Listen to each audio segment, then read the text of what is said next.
Welcome to my channel only smart study point.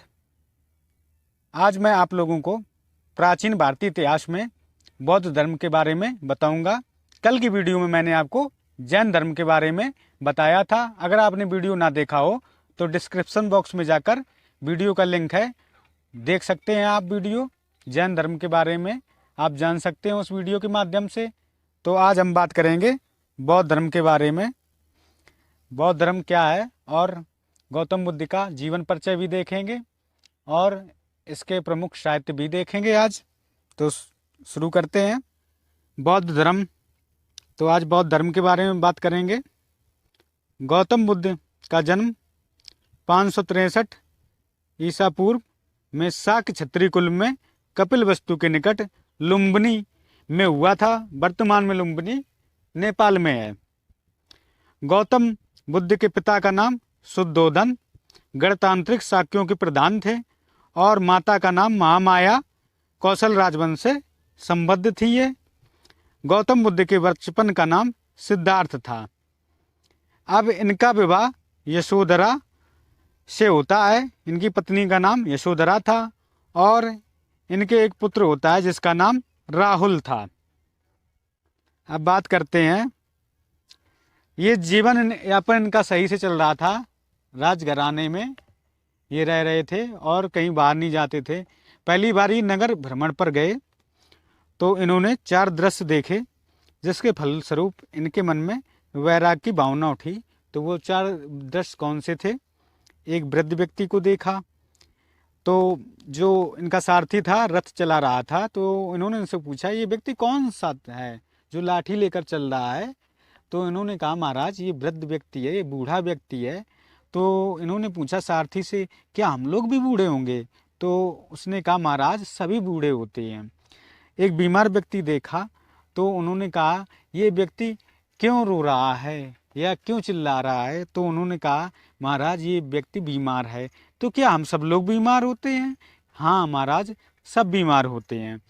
फिर इन्होंने एक मृत व्यक्ति देखा जिसको 4 व्यक्ति कंधे पर उठाकर शमशान ले जा रहे थे।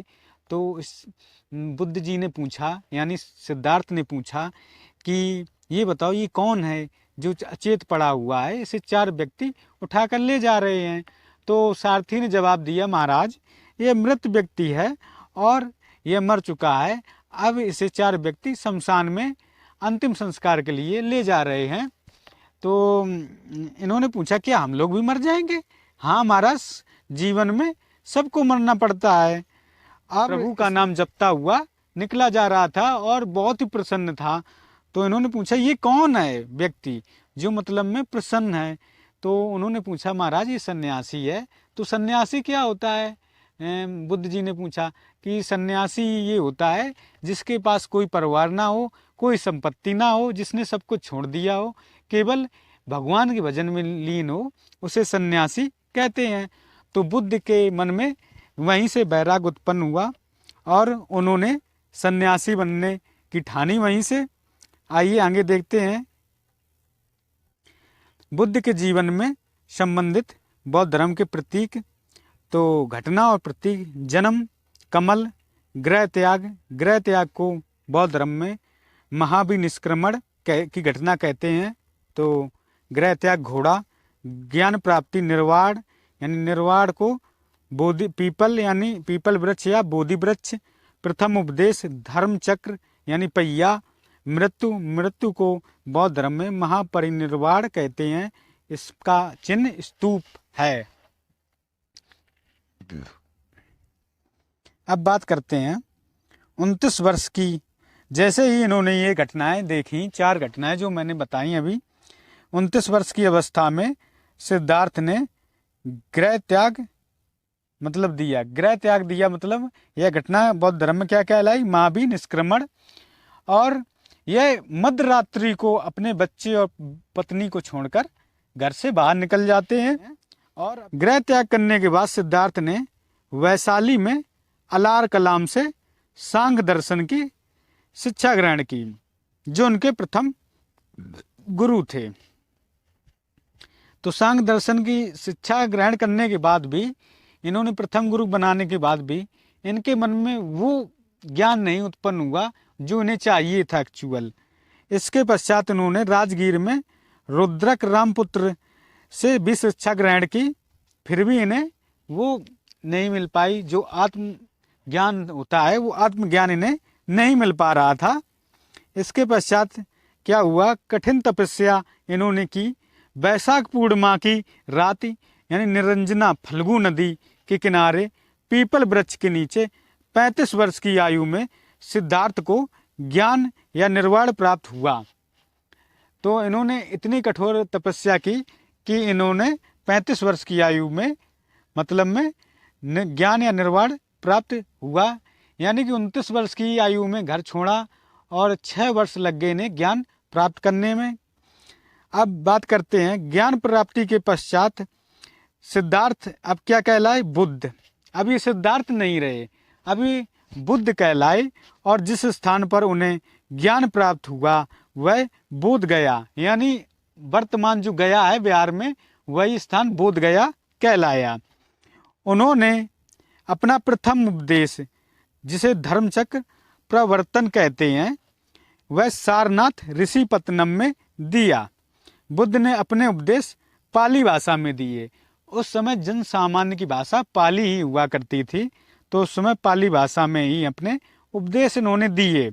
बुद्ध ने सर्वाधिक उपदेश कौशल की राजधानी श्रावस्ती में दिए।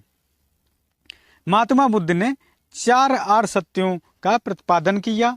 तो वो 4 आर्य सत्य क्या थे, दुख, दुख समुदाय, दुख निरोध और दुख गामिनी प्रतिपदा।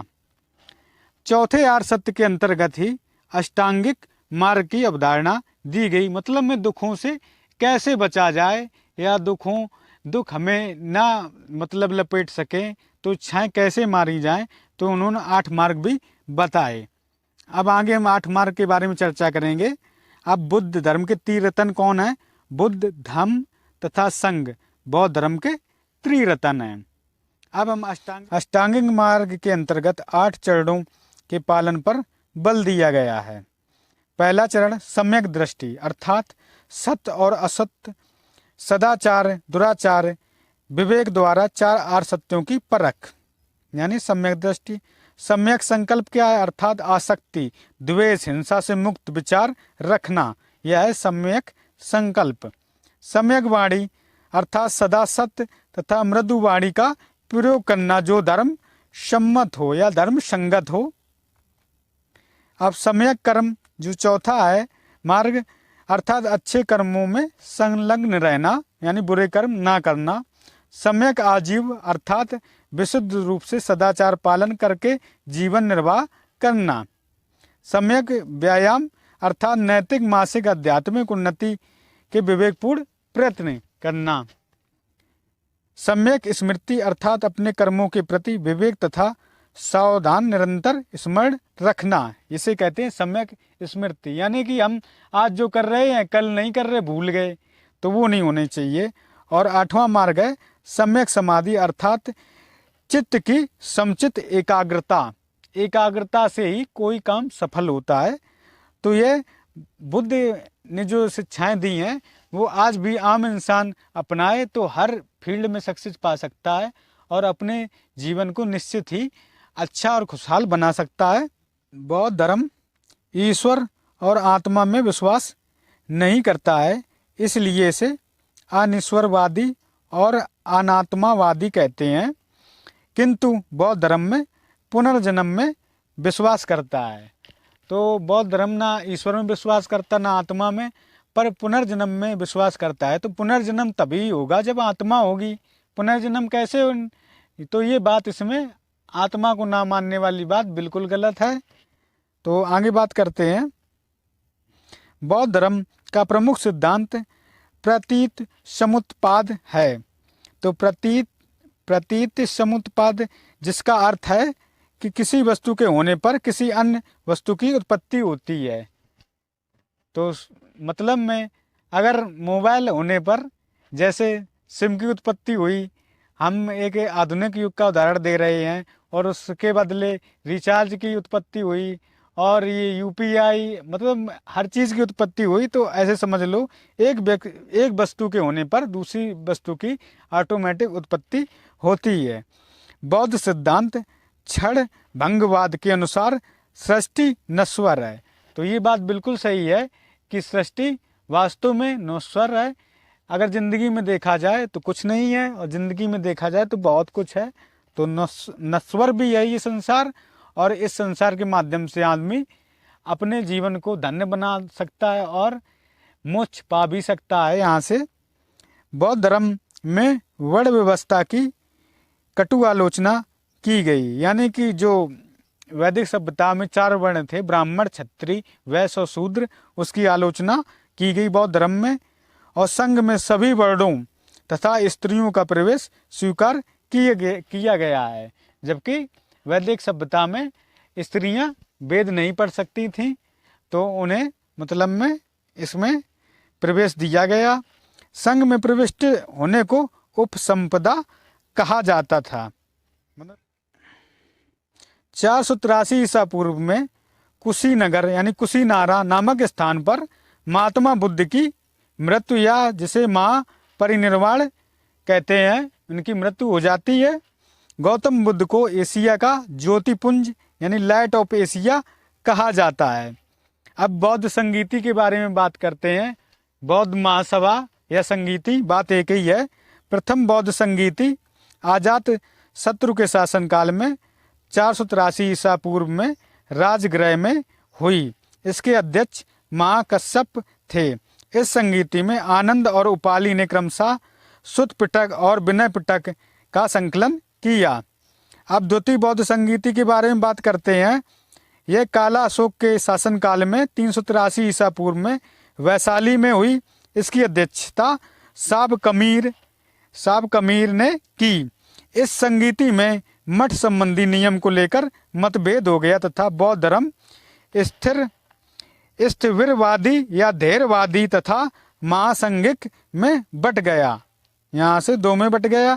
तृतीय बौद्ध संगीति अशोक के समय यानी कि 250 ईसा पूर्व में पाटलिपुत्र में हुई।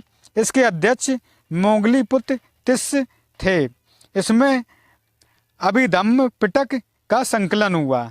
जो अभिधम्म पिटक है उसका संकलन तृतीय बौद्ध संगीति में होता है। आगे बात करते हैं।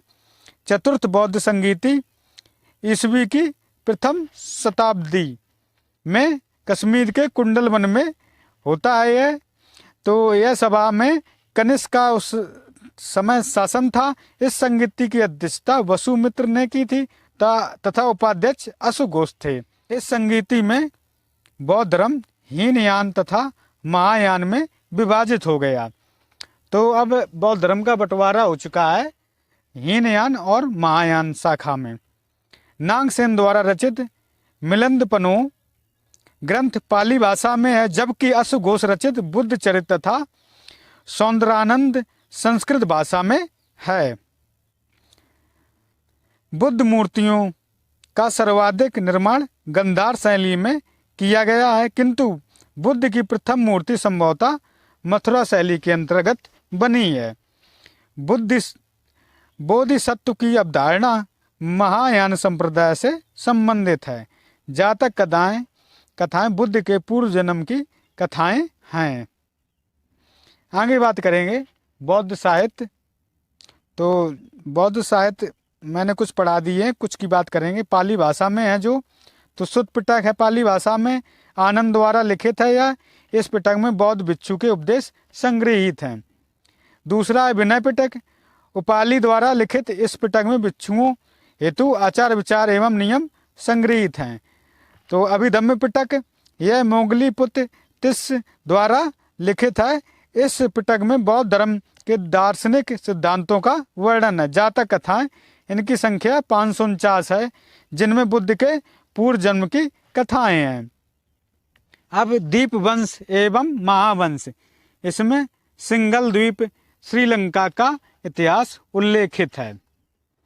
छठवां ग्रंथ है मिलिंदपनो नागसेन द्वारा लिखित। इस ग्रंथ में यूनानी राजा मिनांडर या मिलिंद व बौद्ध भिक्षु नागसेन के मध्य वार्ता का वर्णन है।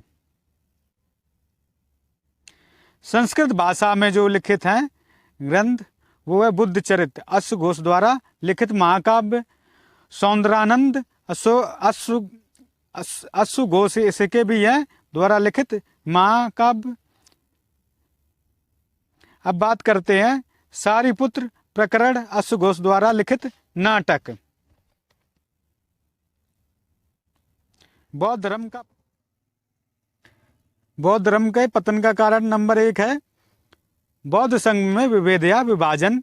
कनिष्क के समय जो कुंडलवन कश्मीर में सभा हुई थी, इसमें हीनयान और महायान में यह धर्म बट गया था। दूसरा कारण ब्राह्मणवादी धर्म से समझौता हुआ। कालांतर में बौद्ध धर्म परिस्थितियों से समझौता करते हुए हिंदू धर्म की पूजा पद्धति एवं संस्कारों को अपना लिया। तीसरा कारण था पतन का बौद्ध संघ में महिलाओं का प्रवेश, वह उसका जो इसमें व्याप्त कुरीतियों को समाप्त कर सके, बौद्ध धर्म को सही दिशा दे सके।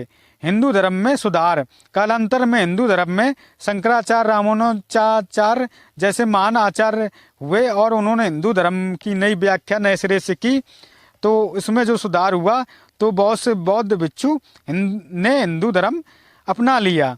तुर्क आक्रमण, जब बौद्ध धर्म की लोकप्रियता दिन प्रतिदिन कम होती जा रही थी, उसी समय तुर्कों ने भारत पर आक्रमण कर बौद्ध मठों एवं स्मारकों आदि को खंडित कर दिया और बौद्ध भिक्षुओं की हत्या कर दी। आक्रमण के उपरांत अधिकांश बौद्ध भिक्षु तिब्बत भाग गए, जबकि बचे हुए में से कुछ ने हिंदू और या इस्लाम धर्म स्वीकार कर लिया। इस प्रकार ऊपर उल्लेखित समस्त कारण बौद्ध धर्म के पतन के कारण हैं, जिससे बौद्ध धर्म की जो मुख्य भूमि थी वो विलुप्त हो गई। आप देखते हैं बौद्ध धर्म, अभी तक चैनल को सब्सक्राइब ना किया हो तो चैनल को जरूर सब्सक्राइब कर लें। आज का वीडियो कैसा लगा कमेंट बॉक्स में ज़रूर बताएं। Only smart study point always with you. Video को देखने के लिए बहुत बहुत धन्यवाद। Thanks for watching.